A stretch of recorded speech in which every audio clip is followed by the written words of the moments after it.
finalmente sull'ete rinda una stanza e sentimenti spogliata da paura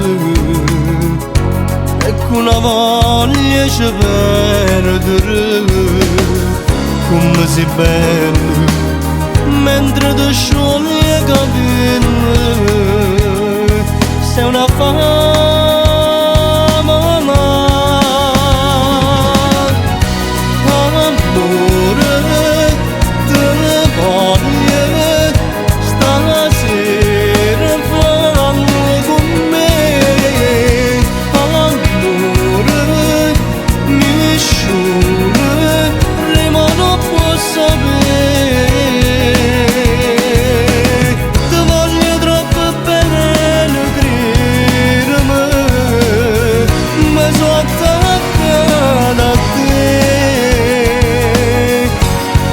amante amica mia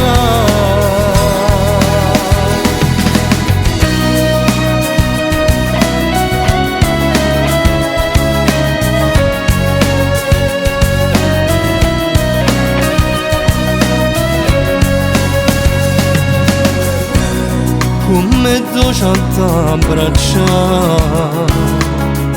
a respirare il profumo tuo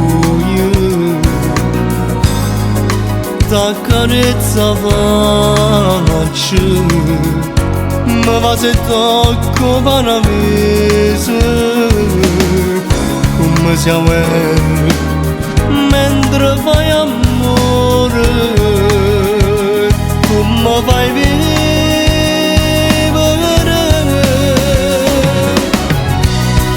amore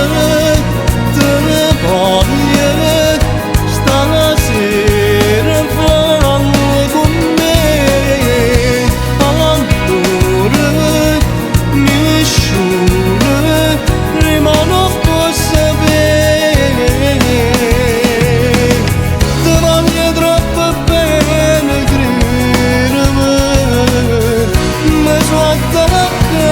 da te